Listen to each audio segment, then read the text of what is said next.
Un plan d'entraînement qui fonctionne est une succession de semaines bien structurées. En effet, vous aurez beau avoir le meilleur plan annuel possible, avec des séances parfaitement calibrées, si à l'échelle de la semaine vos entraînements sont mal organisés, vous ne tirerez qu'un faible bénéfice de vos séances et votre progression se retrouvera freinée.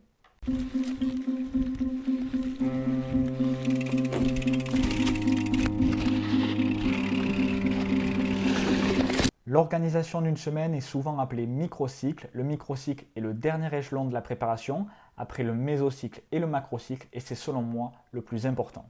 Il peut s'étendre sur la durée que l'on souhaite, de 7 à 10 jours par exemple. Mais pour la majorité d'entre nous, nous vivons sur le rythme des semaines avec 5 jours de travail et 2 jours de week-end. Alors utiliser le modèle de macrocycle en 7 jours est selon moi beaucoup plus approprié. Encore faut-il bien organiser son contenu. En effet, le meilleur protocole de travail d'intervalle à haute intensité peut être réduit à néant à cause d'une mauvaise organisation des séances au sein de la semaine. Ma vidéo est donc là pour donner de l'ordre à cette thématique et vous donner un cadre avec des règles à respecter pour que vous puissiez tirer un maximum de bénéfices de chaque semaine d'entraînement. Pour commencer, je distinguerai 4 types de séances qui figurent dans un plan d'entraînement chaque semaine. Premièrement, on a les séances d'intervalle à haute intensité, qui sont souvent des séances dites VO2 max, où on va essayer d'accumuler du temps en zone 5, ou des séances plutôt seuil, où on va accumuler du temps en zone 4. Quand je parle de zone 4 et 5, je parle bien sûr du modèle en 5 zones. Ensuite, on retrouve les sorties en zone 2, qui sont souvent des sorties longues qualifiées de sorties d'endurance. Ensuite, on a les journées de repos et les sorties de récup. Et enfin, pour certains, on peut rajouter les séances de musculation. La clé est désormais de trouver le meilleur alliage possible entre ces 4 types de séances, votre emploi du temps professionnel ou scolaire, car en effet, on n'a pas le temps de rouler autant que l'on veut, et votre capacité de récupération, bien sûr. À partir de cela, on va voir quelles sont les règles à respecter pour un alliage en béton entre tous ces facteurs. Tout d'abord, il faut faire en sorte d'arriver avec de la fraîcheur sur une session d'intervalle à haute intensité qualifiée de HIIT en la plaçant le lendemain d'une journée de repos ou d'une sortie plutôt légère. Car si on arrive avec trop de fatigue dessus, la qualité de la séance va se retrouver réduite, vous ne serez pas capable de maintenir les watts ciblés et vous arriverez peut-être à l'échec avant la fin de votre séance. Ces séances sont des séances clés, alors il ne faut pas les négliger et mettre toutes ses chances de son côté pour les réussir en y arrivant avec de la fraîcheur, pour pouvoir en tirer le plus de bénéfices bien sûr. Petit conseil qui peut faire la différence, assurez-vous d'avoir un apport suffisant en glucides autour de ces séances à haute intensité. N'hésitez pas à consommer une boisson riche en glucides ou à prendre un gel au sein de ces séances plutôt exigeantes. Car certains cyclistes peuvent échouer une séance de haute intensité non pas par manque de capacité mais par manque de carburant. 2 séances de HIIT par semaine est une fréquence qui fonctionne très bien car ça permet d'exercer un stress suffisant pour engendrer des adaptations et on se protège également du risque de surentraînement.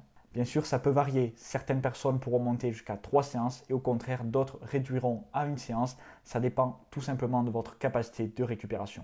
À part exception pour une périodisation en bloc où bien sûr vous pouvez monter jusqu'à 5 séances d'intensité dans la semaine, mais ça sera le sujet d'une autre vidéo. Il faut également faire en sorte de bien espacer les 2 séances HIIT dans la semaine pour être sûr d'avoir bien récupéré et assimilé la séance précédente.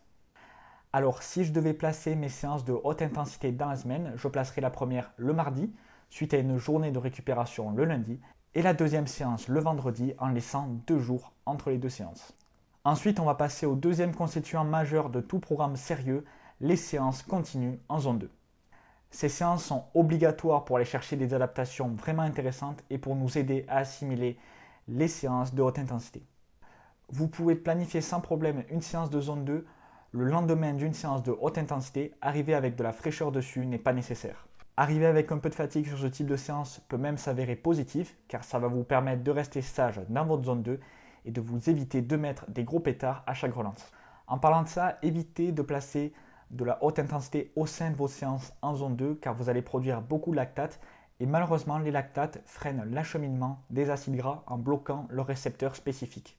Alors si vous voulez placer de la haute intensité au sein d'une longue séance en zone 2, placez-la en fin de séance et au contraire ça peut être très intéressant pour vous préparer à une arrivée de course plutôt musclée. Parce que sur ces séances en zone 2, au contraire, on va chercher à développer notre capacité à oxyder les acides gras. Alors si on produit des lactates tôt dans la sortie, on va limiter cette capacité-là et on va passer à côté de notre séance. À partir de ça, vous pouvez placer vos séances en zone 2 dès que vous avez le temps, l'idéal étant le week-end car vous ne travaillez pas et vous avez le temps de borner. Et vous pouvez également rajouter une séance longue en zone 2 le mercredi.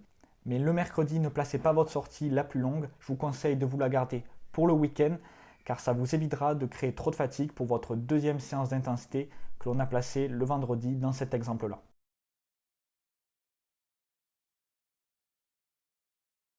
Pour ce qui est du volume de ces séances, ça dépend totalement de vos capacités de récupération. Un Tadej Pogacar aura besoin de 6 heures en zone 2 pour atteindre un stimulus intéressant, mais pour la plupart d'entre vous, vous n'aurez pas besoin de passer autant de temps sur le vélo au sein d'une session en zone 2. Ça dépend bien sûr de votre niveau. Il faut valider des paliers petit à petit. Il faut arriver à maîtriser une sortie de 2 heures, puis 3 heures, 4 heures, etc.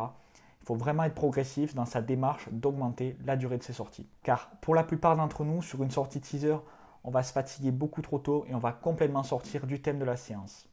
Cependant, des sorties très longues peuvent avoir tout à fait leur place dans un plan d'entraînement en fonction de vos objectifs et de la période dans laquelle on se trouve, à condition de les utiliser par parcimonie et de vous laisser suffisamment de temps derrière pour les récupérer et les assimiler. Il faut également garder en tête que le but de ces séances est d'accumuler du temps en zone 2, alors faites l'effort de lisser les watts sur l'ensemble de la sortie, ne montez pas les côtes à bloc pour ensuite tout relâcher en descente et faire de la roue libre. Reste plus qu'à placer les journées de récupération qui dépendent encore une fois de votre niveau et de votre emploi du temps. Vous pouvez en placer 2 ou 3 par semaine. Mais vous n'êtes pas obligé de rien faire pendant une journée de récupération. Vous pouvez très bien prendre votre vélo pour faire une sortie de récupération. Par contre, attention, je vois trop souvent de nos confrères parler de sortie de récupération sur Strava alors qu'ils vont faire 1 heure au-dessus de leur premier seuil. Et ce n'est pas du tout adapté, bien sûr. Pour moi, une vraie sortie de récupération doit durer entre 30 minutes et 1h30 au grand maximum. Et le but sera vraiment d'effleurer les pédales. Il ne faut pas regarder son compteur de watts sur ce type de séance. Le but est vraiment de récupérer. Enfin, si vous voulez caser des séances de musculation en plus, ça dépend de la phase d'entraînement dans laquelle vous vous trouvez. Si vous êtes en phase de pré-saison pendant l'hiver par exemple, le focus principal sera la musculation. Alors placez ces séances en priorité et faites en sorte d'y arriver avec de la fraîcheur dessus. Mais si au contraire vous vous rapprochez de vos premiers objectifs de course, le focus principal sera sur le travail d'intervalle à haute intensité. Dans ce cas-là, les séances de musculation ne sont pas prioritaires et il faudra les placer après vos séances de haute intensité pour ne pas engendrer de fatigue sur ces dernières. Voilà, on arrive à la fin de cette vidéo. Si vous voulez des exemples de semaines qui fonctionnent bien, qui sont bien équilibrées par rapport à votre volume d'entraînement hebdomadaire, j'ai créé une sorte de guide. Le lien pour y accéder est dans la description. Une vidéo un peu plus courte aujourd'hui, mais qui était selon moi d'intérêt, car il y a beaucoup trop d'erreurs faites à ce niveau-là dans les plans d'entraînement. Et bien organiser ces séances au sein d'une semaine peut vraiment s'avérer fructueux pour atteindre des performances dignes de ce nom. Si vous avez des questions, n'hésitez pas à les poser en commentaire, j'y répondrai avec plaisir.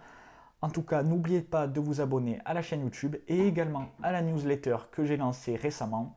C'était Antonin Albouy pour la science du cyclisme.